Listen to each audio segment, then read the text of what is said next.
yumvikanishije ko ibyo yakoze byo guhoberanya abantu mu ndirimbo nta mutima mubi yabikoranye.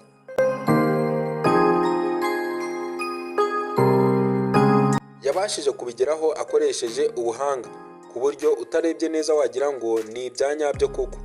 Platini ati nashakaga kwerekana ko abantu uko byagenda kose bashobora kubana neza nyuma yo guca mu nzira zitandukanye.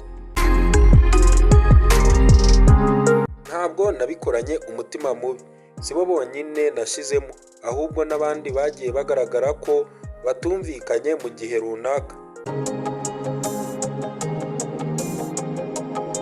Platini yavuze ko icyo yashakaga kugaragaza cyari ubutumwa bw'ubufatanye, ubwiyunge kugira ngo uruganda rw'imyidagaduro rukomeze gutera imbere mu Rwanda.